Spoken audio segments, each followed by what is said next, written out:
नमस्कार दोस्तों, जय मां भारती। हमारा नाम है घनश्याम मुरानी और आप देख रहे हैं विश्व भारती चैनल में आप सभी का बहुत बहुत स्वागत है। दोस्तों, पिछले 15 से 20 दिनों में महाराष्ट्र में बहुत ही एक अजीब खेल चल रहा है राजनीति का। और कई लोग ये बता रहे हैं, जैसे कि मिसाल के तौर पर शिवसेना उद्धव बालासाहेब ठाकरे के जो प्रवक्ता संजय राउत वो कह रहे हैं कि एकनाथ शिंदे को बहुत जल्दी त्यागपत्र देना पड़ेगा, राजीनामा देना पड़ेगा, मुख्यमंत्री की कुर्सी से यानी रिजाइन करना पड़ेगा।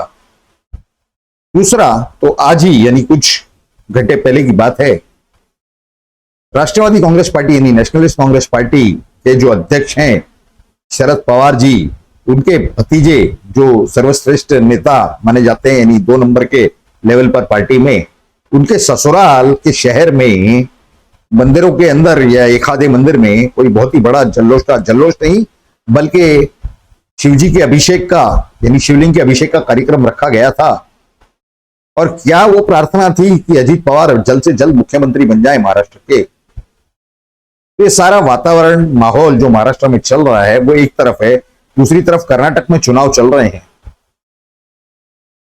तीसरी एक और खास जानकारी, गोपनीय रिपोर्ट आई है, कॉन्फिडेंशियल रिपोर्ट, सर्वे रिपोर्ट है राष्ट्रीय स्वयंसेवक संघ की।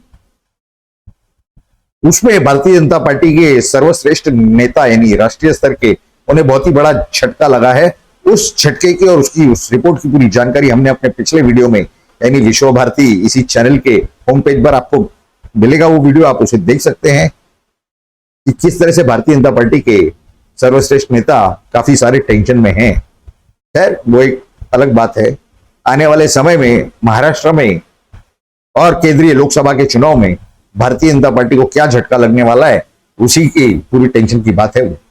लेकिन महाराष्ट्र में वो चुनाव तो 2024 में होंगे, अक्टूबर के आसपास महाराष्ट्र विधानसभा के, लेकिन उसके पहले अप्रैल मई 2024 में लोकसभा के चुनाव हैं और वही टेंशन सबसे ज्यादा है। आज एक वाकया ऐसा हुआ कि नागपुर में कुछ लोगों ने बड़े बड़े होर्डिंग लगाए थे कि भावी मुख्यमंत्री देवेंद्र फडणवीस यानी भारतीय जनता पार्टी के नेता। तो देवेंद्र फडणवीस से जब किसी प्रेस मीडिया वालों ने पूछा कि भाई आपके बारे में ऐसे होर्डिंग वगैरह लगे, तो इन्होंने कहा ये तो एक तो हमारे लोग नहीं होंगे या फिर ये कोई अति उत्साही लोग होंगे। आने वाले चुनाव तक यानी महाराष्ट्र के चुनाव तक, महाराष्ट्र विधानसभा के चुनाव तक 2024 तक एकनाथ शिंदे ही मुख्यमंत्री रहेंगे। तो फिर ये अजीत पवार का क्या लफड़ा है? अजीत पवार क्या करने जा रहे हैं? 40-45 विधायक उनके पास है, 53 यानी 53 में से 40 to 45 एमएलए उनके साथ हैं। इस काम के लिए क्या ये अजीत पवार को मुख्यमंत्री बनाना चाहते हैं? उसके अंदर की भी कई सारे तर्क वितर्क आ रहे हैं। क्या है ये जानकारियां कि 40-45 जो अजीत पवार के साथ में बताए जा रहे हैं, उसमें से कुछ लोग इस ख्याल के भी हैं विधायकों में, कुछ विधायक कि भाई आपके चाचा यानी शरद पवार साहब तो मानेंगे नहीं कि भारतीय जनता पार्टी के साथ युति कर रही है, लेकिन उसके सिवा कोई रास्ता नहीं है, हम उन्हें मना लेंगे, वो आ जाएंगे वगैरह वगैरह इत्यादि इत्यादि। लेकिन हम आपको बता दें कि इस तरह की कोई गठबंधन नहीं होने जा रहा है।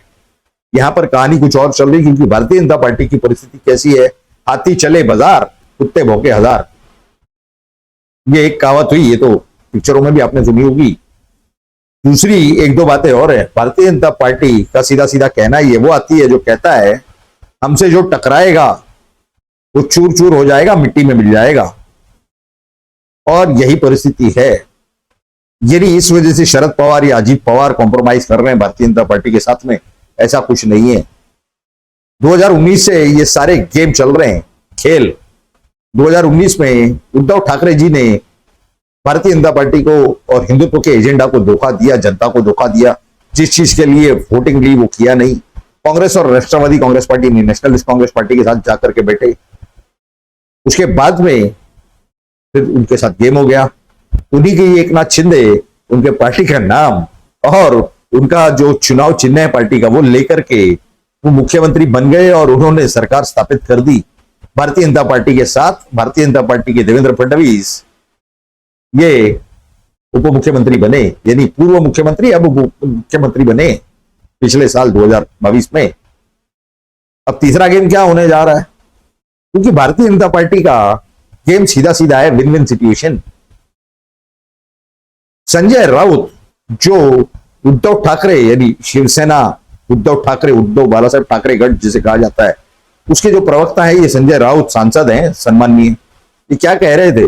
ये कह रहे थे कि भारतीय जनता पार्टी को कोई लाभ होता हुआ नहीं दिखता एकनाथ शिंदे के मुख्यमंत्री बनने से या रहने से, इसीलिए अजीत पवार को मुख्यमंत्री बनाना चाहते हैं, क्योंकि वो धड़ाकेबाज काम करते हैं, सुबह 9 बजे मंत्रालय पहुंच जाते हैं और पूरा दिन काम में रहते हैं। ब्यूरोक्रेसी को यानी ये बाबू लोगों को किस तरह से हैंडल करना ये उन्हें अच्छे से आता है।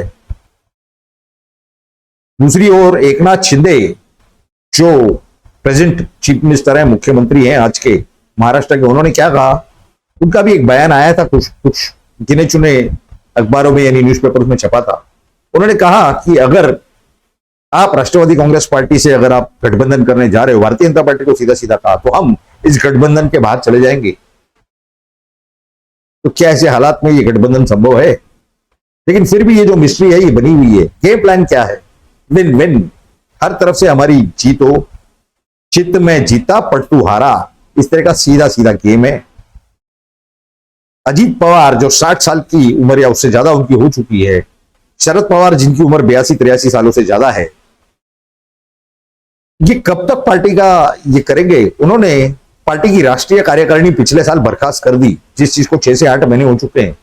उसके बाद इसी नेशनलिस्ट कांग्रेस पार्टी यानी राष्ट्रवादी कांग्रेस पार्टी का जो राष्ट्रीय रजिस्ट्रेशन है यानी राष्ट्रीय पार्टी, राष्ट्रीय स्तर का पक्ष होने का, वो भी रद्द हो चुका है, वो मान्यता रद्द हो चुकी है।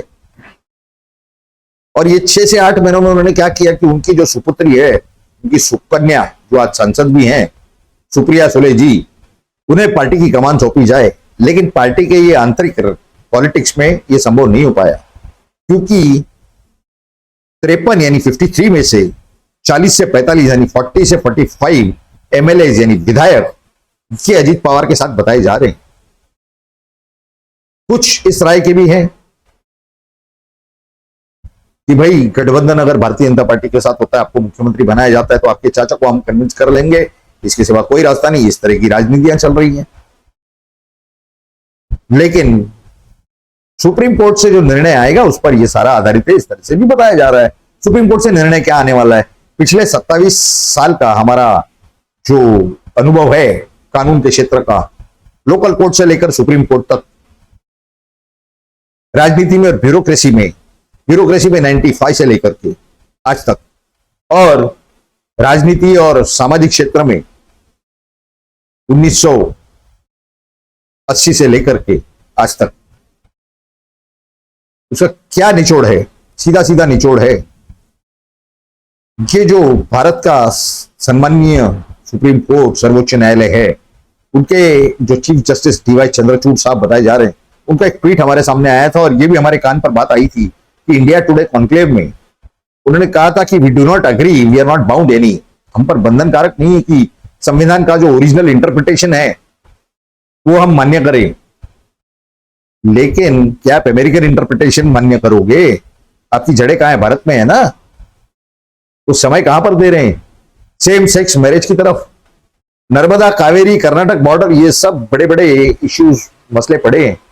लोगों को पानी, नदियों से पानी मिलना चाहिए, ये सब जो जीवन के लिए जरूरी आवश्यक चीजें हैं, ये छोड़ करके सेम सेक्स मैरिज जो पूरे देश में, पूरे राष्ट्र में 0.5%, 5% नहीं, 0.5%, जिनको इंटरेस्ट होगा उतनी, उससे ज्यादा आबादी नहीं होगी शायद, लेकिन उसकी तरफ पूरा दिन हियरिंग चल रही है। लेकिन फिर भी ये सब होने के बावजूद हमें पूरा विश्वास है भारत के संविधान पर, भारत के सम्माननीय सर्वोच्च न्यायालय पर, और वो क्या आने वाला है जजमेंट ये भी हम आपको आज बता देते। उसमें सीधा सीधा आ जाएगा कि जो कार्यपालिका तो गवर्नमेंट हुई, लेकिन जो विधायकी क्षेत्र है यानी संसद हो लेजिस्लेटिव, या फिर विधानसभा हो लेजिस्लेटिव असेंबली पार्लियामेंट, इसके क्षेत्र में हम एनक्रोच नहीं कर सकते, अतिक्रमण नहीं कर सकते। ये जो 16 विधायकों का डिस्क्वालिफिकेशन का विषय है ये उन पर छोड़ दिया जाता है, तो ये आ जाएगा महाराष्ट्र के विधानसभा के स्पीकर के अख्तियारी में, और वो जो निर्णय लेंगे वो तो सीधा सीधा स्पष्ट है कि 16 लोग जिनके ऊपर डिस्क्वालिफिकेशन के लिए मूवमेंट की गई है, अर्जी दी गई है, वो तो अर्जी खारिज हो जाएगी। लेकिन जो लोग इनके साथ नहीं गए, यानी जो अब तक उद्धव ठाकरे यानी शिवसेना उद्धव बाला साहेब ठाकरे के साथ है, उनके ऊपर डिस्क्वालिफिकेशन की प्रक्रिया शुरू होने की पूरी पूरी संभावना स्पष्ट रूप से दिखाई दे रही है। तो ऐसे हालात में अजीत पवार इसी टेक्निक से, इसी कानूनी तरीके से क्या राष्ट्रवादी कांग्रेस पार्टी अपने हाथ में ले सकते हैं? और लेंगे तो क्यों? 60-62 साल की उम्र का होने के बाद में मुख्यमंत्री नहीं बन पा रहे हैं, पार्टी के ऊपर उनका नियंत्रण नहीं, पार्टी में आदेश चलता है शरद पवार साहब का, कब तक इस तरह से काम कर पाएंगे वो? उन्हें भी तो एक लेवल चाहिए। हालांकि वो विरोधी पक्ष नेता है विधानसभा में, लेकिन फिर भी मुख्यमंत्री के पद के लिए दावेदार बनने के लिए, क्योंकि जब तक ये नियंत्रण पार्टी के ऊपर शरद पवार का है तब तक ये मुख्यमंत्री पद के लिए दावेदार नहीं बन सकेंगे। ये इन्हें भली बात समझ में आ रहा है। 3-3 बार उप मुख्यमंत्री, 4-4 बार बन चुके हैं। अब इन्हें ये चीजें बर्दाश्त नहीं, अब इनके लिए इनके हिसाब से समय आ गया है। सबसे बड़ी चिंता तो यही है कि कदम उठाने के बाद पीछे आ जाते हैं। ये इस तरह से करेंगे कि आगे फिर इन्हें जाने के बाद में पीछे आने की नौबत नहीं आए। इस तरह की पूरी मानसिक और हर तरह की तैयारी के साथ ही करेंगे। राष्ट्रवादी कांग्रेस पार्टी पर नियंत्रण लेकर के विरोधी पक्ष नेता रहेंगे, और इसका लाभ भारतीय जनता पार्टी को क्या है? सीधा सीधा लाभ है, 20 उंगलियां घी में और सर कढ़ाई में। आप पूछेंगे कैसे? अजीत पवार और देवेंद्र फडणवीस के बहुत ही गहरे संबंध हैं, ताल्लुकात हैं, दोनों के हैं एक दूसरे के साथ। यदि रूलिंग पार्टी का मुख्यमंत्री, जिसमें भारतीय जनता पार्टी खुद शामिल है, हिस्सेदार है, वो भी उनका, विरोधी पक्ष नेता भी उनका, यानी इस तरह का ये पूरा खेल है। और ये जो पूरे हालात हैं ये आंखों के सामने होते हुए स्पष्ट रूप से दिखाई दे रहे हैं। ये मीडिया चैनल हो, प्रिंट मीडिया हो, यानी न्यूज़पेपर, वर्तमान पत्र, ये सारी जानकारियां क्या उन्हें दिखाई नहीं दे रही है, या ये आपके सामने रखना नहीं चाहते, या जरूरी नहीं समझते रखना, एक मसला अलग है। लेकिन ये जो सारा खेल है ये स्पष्ट रूप से है, चित में जीता पट्टू हारा।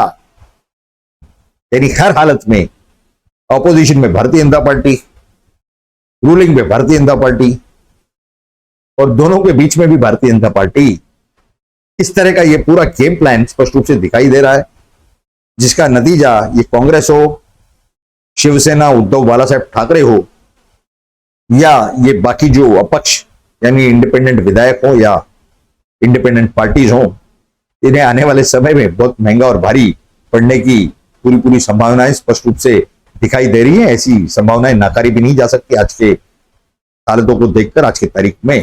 तो ये जो सारी जानकारियां हैं ये हालांकि बाकी सारे जर्नलिस्ट आपके सामने नहीं रखते, ये मीडिया चैनल हो, प्रिंट मीडिया, न्यूज़पेपर हो, वर्तमान पत्र, अखबार, लेकिन हमारा जो जर्नलिज्म का जो एक तरीका है वो हमें लगता है कि ऐसी सारी जरूरी जानकारियां भारत की जनता के सामने, हमारे दर्शकों के सामने रखना बेहद जरूरी है, आवश्यक है, ताकि भारत की जनता को मालूम पड़ सके, महाराष्ट्र की भी जनता को मालूम पड़ सके कि उनके साथ क्या चल रहा है, क्या किया जा रहा है।